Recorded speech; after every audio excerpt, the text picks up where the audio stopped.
The howl hit before the smoke cleared. IT came up from the southern end of the ruined base like something torn out of the ground itself. Low, rattling, the kind of sound that did not ask your brain for permission before it made your legs want to move. Every soldier in the evacuation corridor stopped walking. Some grabbed their weapons. Some just froze. Then they saw Roga. She was standing in the middle of what used to be the forward supply depot. The orbital strike had taken the roof and most of the walls. What remained was broken stone, twisted metal, and fire burning at the edges of everything. Roga stood at the center of it. She was 4 meters tall at the shoulder, covered in dark-scaled armor that caught the orange light and threw it back. Her tail swept slowly behind her, cracking against the rubble with each pass. Her eyes were forward, fixed on the pile of collapsed steel and stone in front of her. She was not moving from it. Commander Braille's voice cut through the comms channel. Flat. Military. Vorkai unit is compromised. The Cub's vital signs are unconfirmed. All forces are to complete evacuation immediately. Leave the area. Dr. Finn came on a second later. He was the Union field surgeon assigned to the joint operation. An insectoid, 4-limbed, known for being precise and careful. Right now, he was behind a blast barrier 300 meters away, and his voice had a tremor in it. I'm reading faint vital signs from the Cub. It's under the rubble. Crush injury to the hind limb. Probable internal bleeding. A pause. Survivable. If someone gets there in the next 20 minutes. Nobody moved. Braille came back on. Finn, can you get to it? Another pause. Longer this time. Roga is in full protective response. She will kill anything that approaches. I cannot know.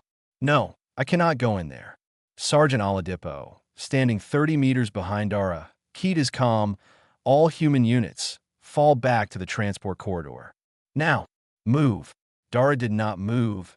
She was listening to all of it. She was also looking at the scanner readout Finn had pushed to the shared channel. Faint pulse. Irregular. Dropping slowly, the way things drop when time is running out quietly instead of all at once. She looked at the numbers. Then she looked at Roga. Roga was making that sound again. Softer now. Almost worse. A low, continuous sound from deep in her chest. Not rage. Something older than rage. Dara set her rifle down against a piece of broken wall. She picked up her medical kit. She started walking. Osei. Oladipo's voice was sharp. Osei, what are you doing? Get back in line right now. She turned the comm volume down. Not off. Down. She could still hear him, the words turning into background noise behind the sound of her own boots on broken stone. She kept walking. Steady pace. Not fast. Not slow. The kind of walk that said, I am coming and I am not stopping, but I am also not a threat point 20 meters from Roga. She stopped. Roga had turned. The war beast's full attention landed on Dara like physical weight. Those eyes were amber, slit-pupiled, the size of dinner plates, and they held absolutely nothing friendly in them. Roga's head dropped low. Her body coiled. The sound in her chest shifted in pitch. Dara stood still. She did not raise her hands.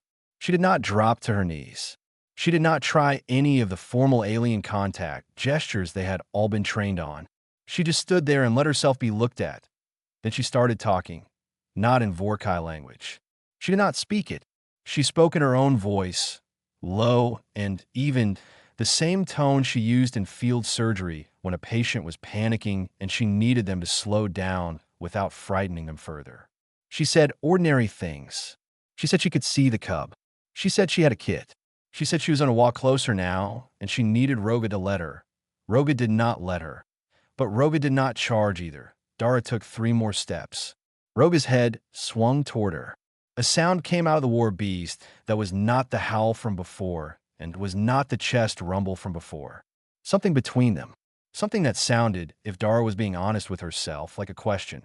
She took 2 more steps. Behind the blast barrier, Braille had stopped talking into his comm. Oladipo had stopped talking into his comm. Finn had his scanner up, but his hands were not moving.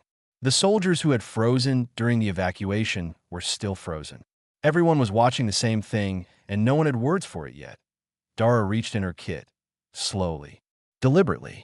She pulled out her medical scanner, the kind with the flat blue screen and the wide sensor head. She held it up with both hands so Roga could see it clearly. She turned it so the light from the screen fell on the tool and not on her face. Not a weapon. Look, not a weapon.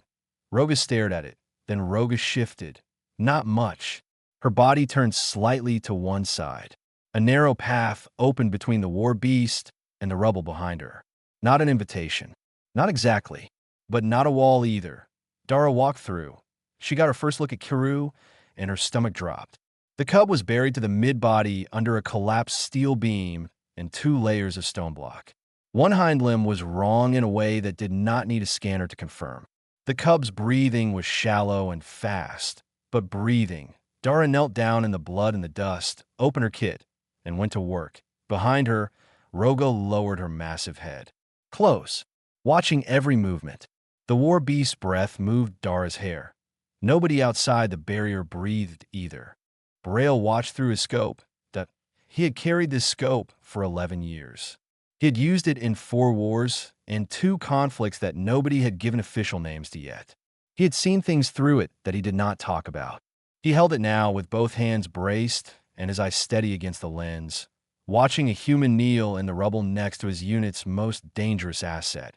And he felt something he had not felt in a very long time, that he felt like he was watching something he did not have the right words for. Inside the rubble pocket, Dara was not thinking about Braille. She was not thinking about the soldiers behind the barrier or the comm channel still crackling softly at low volume on her collar. She was thinking about the cub in front of her and the sequence of steps required to help it.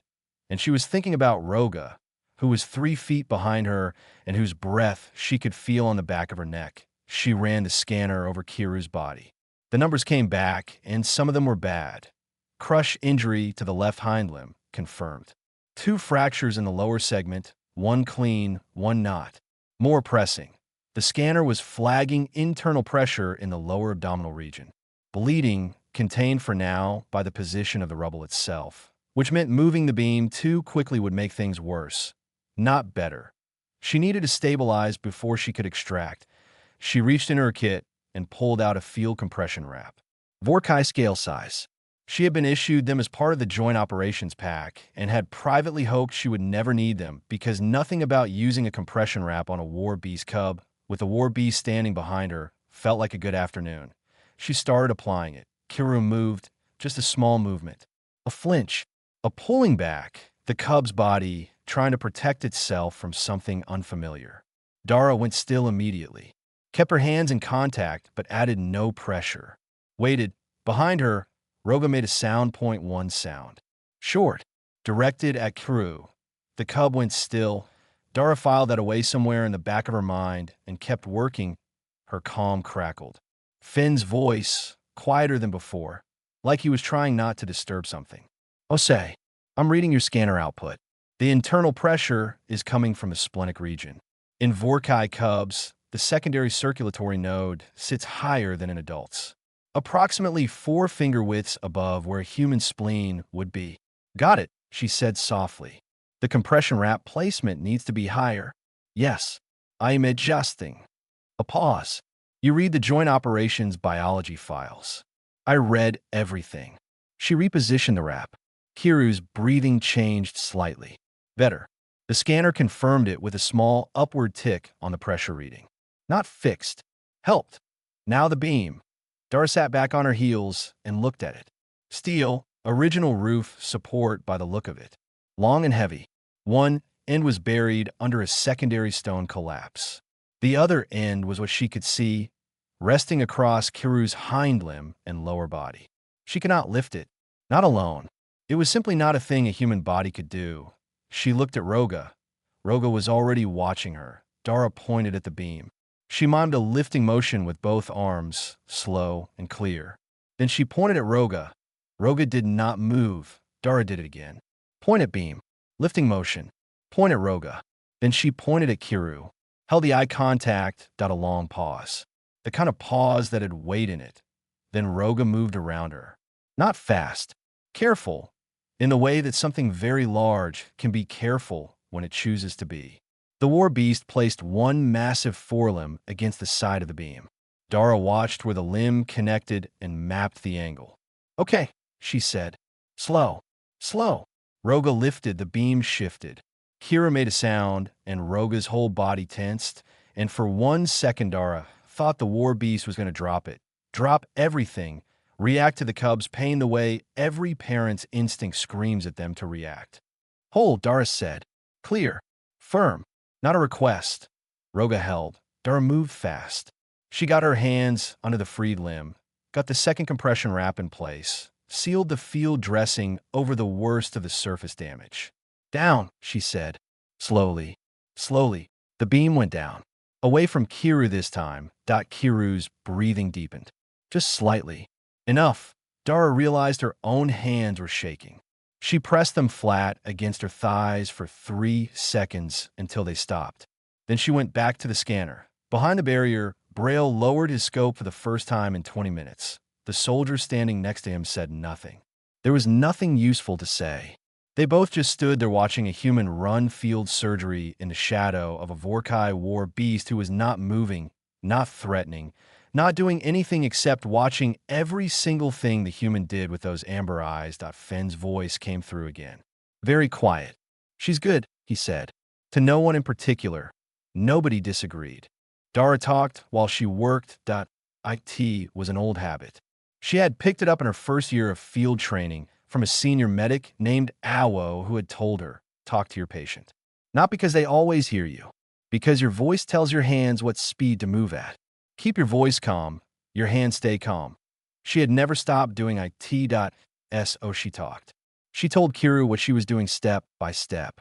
She explained the scanner readings in plain language as she went. She said things like this part is going to feel cold before she applied the secondary sealant, and almost done with this section when she was midway through. Kira did not understand any of it. Dara was not sure it mattered. Roga was 3 feet away, head still lowered, following every movement. Fenn had stayed on the comm. He was useful, and she was grateful for it, even if she could hear the particular quality of silence underneath his voice that meant he was scared. He was scared from a safe distance and still choosing to help.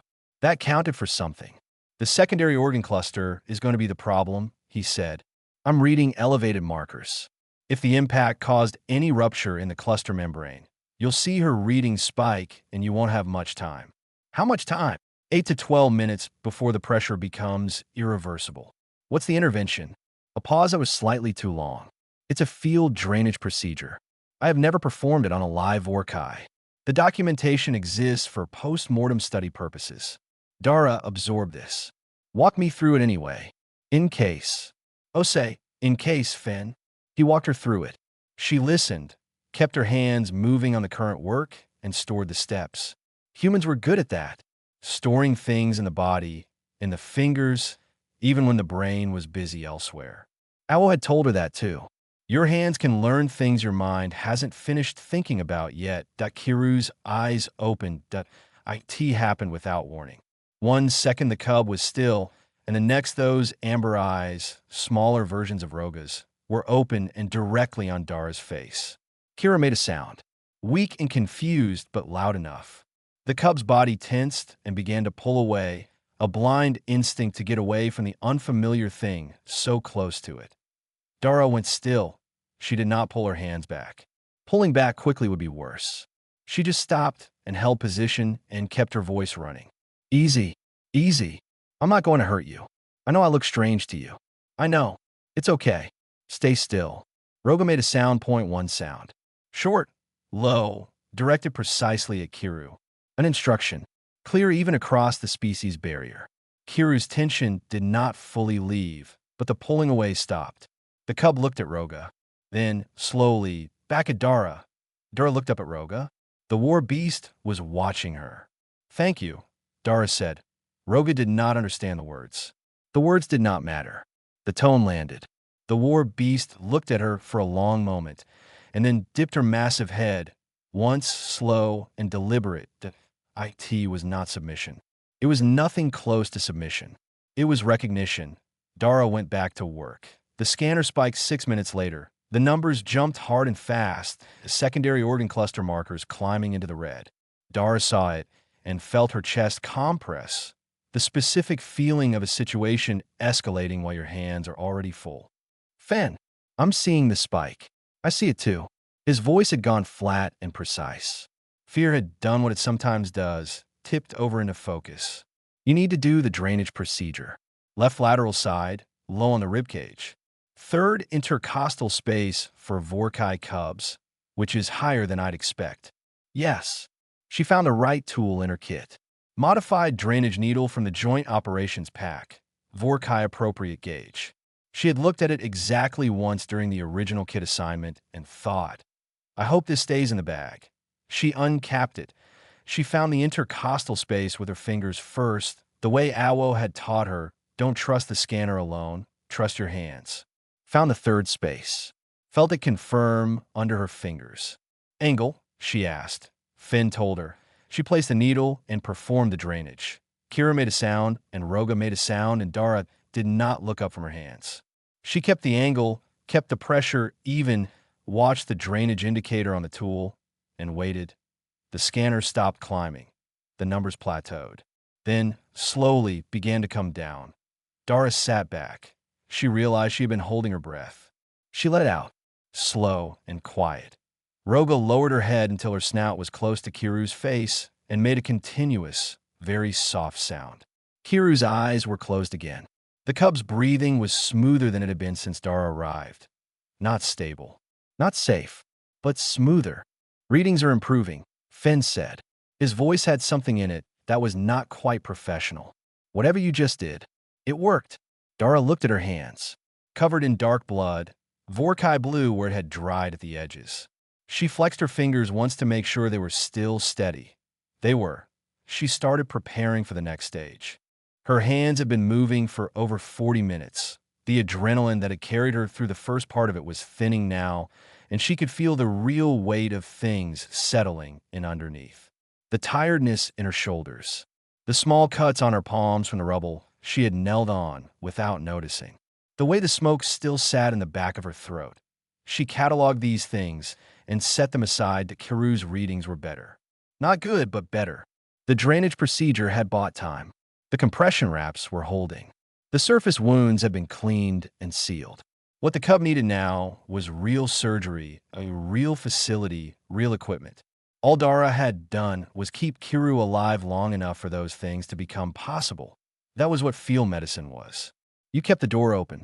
You did not pretend you were the whole answer. She was repacking her kit, making an organized count of what she had used and what remained when Kiru's eyes opened again. This time there was no panic in them.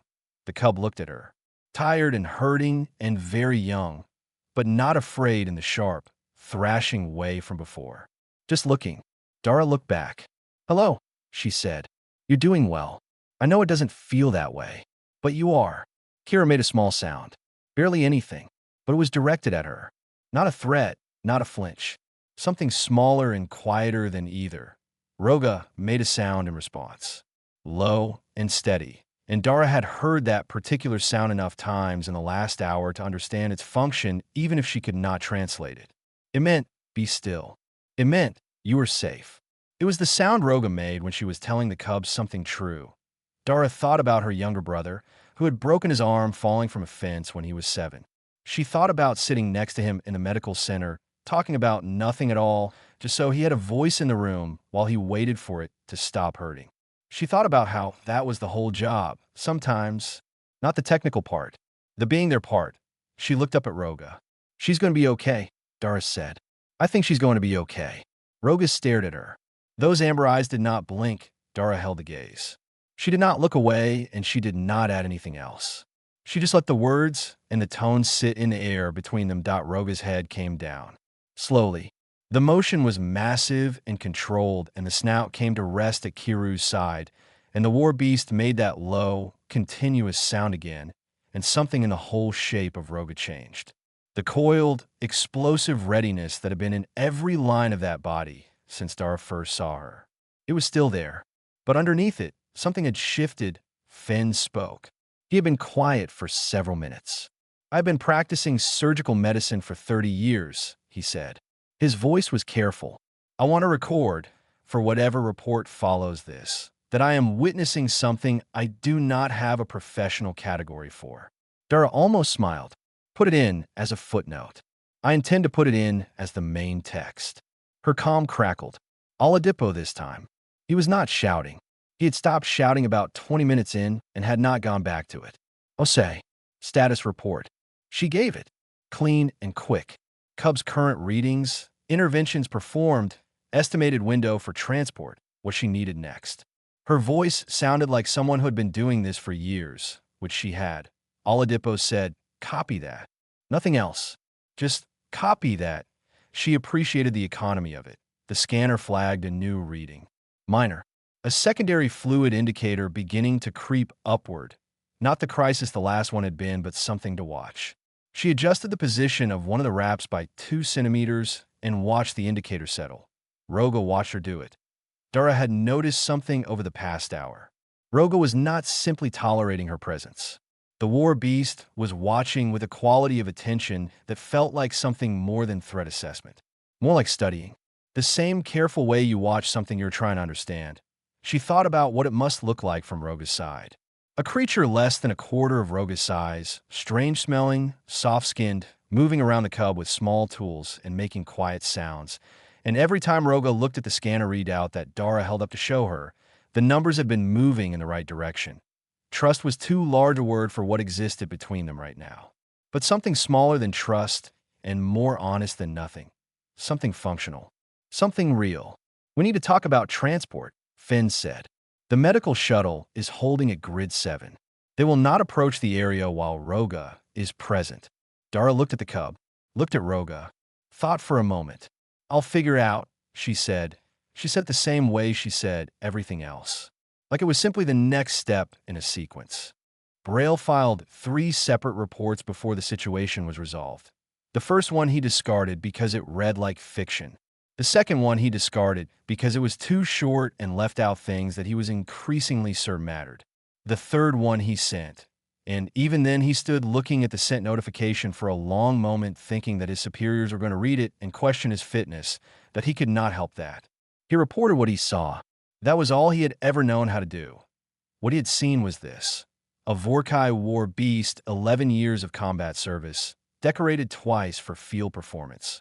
With a confirmed kill list that made new recruits go pale, had spent the past hour watching a human medic treat her injured cub. Had moved a structural beam on that medic's instruction. Had quieted the cub on that medic's behalf. Had not attacked, had not threatened, had done nothing except watch with those amber eyes and make sounds that translated, roughly, to safety and hold still, and I am here. The soldiers who had stopped to watch were still stopped. There were 12 of them now. Different species, different units.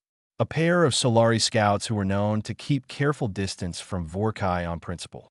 2 human infantry who had been in the middle of loading equipment onto a transport. A Denny Communications officer who was technically supposed to have left 20 minutes ago. None of them left. Nobody ordered them to leave either. Braille looked at them once and made a decision that was not really a decision at all. He let them stay. Inside the rubble pocket, Dara was working on the transport problem. The medical shuttle was sitting at Grid 7 with its ramp down and its crew at the back of it. She had spoken to the crew chief through the comm. He had been apologetic. He had also been clear. He was not going to bring his crew within Roga's range without a certified Vorkai handler present. And Commander Braille was the certified handler, and Braille had also declined to approach, citing the compromised state of the unit. Dara understood. She could not blame them. She looked at the stretcher she needed. It was sitting on the ground near the shuttle ramp, exactly where the crew had placed it before retreating. A good 100 meters away. She looked at Roga. She tried for several minutes to communicate what she needed. She pointed at the shuttle. She pointed at Kiru. She mimed a carrying motion. She spoke in slow, clear language. Roga watched all of it with that studying attention and did not move to allow it. Not a refusal. Something more like, "I don't understand what you're asking me to accept." Dara thought about it. Then she made a different choice. She stood up. She walked to the edge of the rubble pocket, past Roga, who turned to watch but did not stop her. She walked across the open ground toward the shuttle. She reached the stretcher. She picked up one end of it, looked at the crew chief. "I need one of you," she said at a long pause. One crew member, young, came down the ramp. Slowly, she came and picked up the other end of the stretcher. Together, they carried it back across the open ground, toward the rubble, and toward Roga, and toward crew. The crew member's hands were shaking on the stretcher poles. Dara could feel it through the frame. She did not say anything about it. She just walked steady and trusted the other person to do the same. Roga watched them come. She did not move to block them. Dara thought afterward that this was the moment she would carry the longest. Not the first approach, not the beam, not the drainage procedure. This one, two people walking toward a war beast with a piece of medical equipment, and the war beast stepping back, one step and then another, making room. They got the stretcher position next to crew. Moving the cub was slow and careful. Dara directed each stage. Roga watched from 2 meters away, close enough to intervene in under a second, and did not intervene. When Kira was secured on the stretcher and Dara lifted her end and nodded at the crew member to lift hers, Roga moved. Not blocking. Alongside. They walked back across the open ground with the stretcher between them and Roga on Dara's left, and the 12 soldiers watching from behind the barrier, and none of them made a sound. The shuttle crew loaded the stretcher. Roga walked up the ramp and settled inside. Took up most of the available space. The crew chief looked at this, and then looked at Dara and decided, wisely, not to say anything. Dara stepped back. The ramp started to close. Roga turned and looked at her through the narrowing gap. Those amber eyes. Steady. That new quality in them that was not trust and was not nothing. The ramp sealed. Dara stood on the empty ground and listened to the shuttle lift. The shuttle was gone before Dara fully felt the weight of her legs. T hit her in sequence. First the knees, which wanted to bend. Then the shoulders, which had been carrying something tighter than muscle tension for the past hour, and were only now beginning to let it go. Then the hands, which she looked at and found still covered in dried Vorkai blood, dark and blue-edged, cracking at the knuckles. She stood on the empty ground and breathed. Oladipo came to her. He did not jog. He walked, steady and measured, the way he moved when he was deciding what kind of conversation this was going to be. He stopped 2 meters away and looked at her for a moment. You turned her calm down, he said. I did, she said. He looked at her hands, looked at the rubble behind her, looked at the space where the shuttle had been. Get to the medical tent, he said. Get cleaned up. I'll handle the paperwork. She found out later how he had filed it. Medic engaged in life-saving operation under hazardous conditions. That was all. Clean and simple and completely accurate, without containing a single thing that would require anyone to have an uncomfortable conversation. She appreciated it more than she said. The medical tent checked her over. Minor lacerations. Smoke inhalation, low grade. Dehydration. They gave her fluids and told her to rest, and she sat on a cot and stared at the tent's ceiling until the adrenaline finished leaving her body, which took longer than she expected. Fen came to see her before she slept. He stood in the entrance of the tent. He was still in his field kit, for limbs arranged in the particular posture that meant discomfort in Fen species. He said, I should have been there. You guided me through the drainage procedure, she said. You were there. He was quiet for a moment. The documentation I used was post-mortem. I was not certain any of it would translate to a living patient. It did. Yes. He paused. I filed my report. I described everything I observed. I want you to know I was accurate. She looked at him. Did you describe being afraid? A longer pause. I described my position behind the barrier. I believe the implication is clear. She almost smiled again. Good. 3 weeks passed. Dara was reassigned to a medical post on a Union relay station. Routine work. She was good at routine work.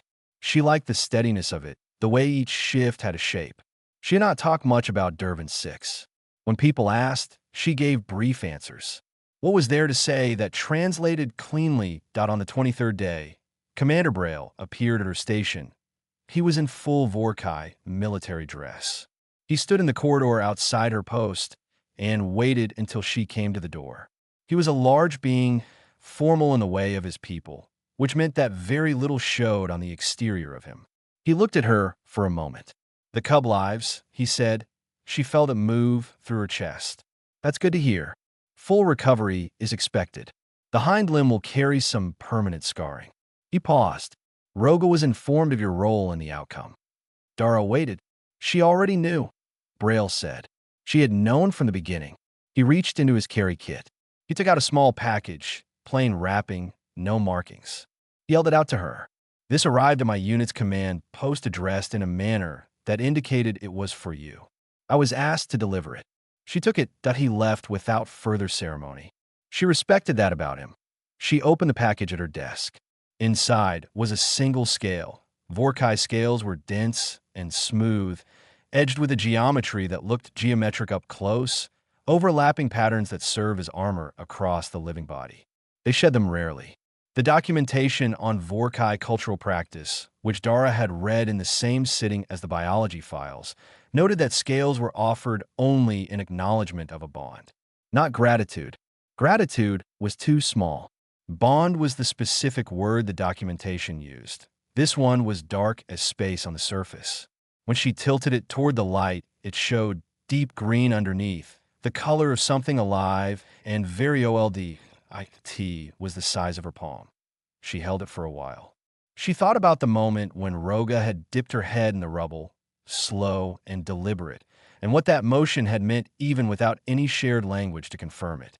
She thought about Kiru's eyes the second time they opened. Not afraid, just looking. She thought about Awo telling her years ago, the job is keeping the door open. She put the scale in her breast pocket. She buttoned the pocket closed. She went back to work.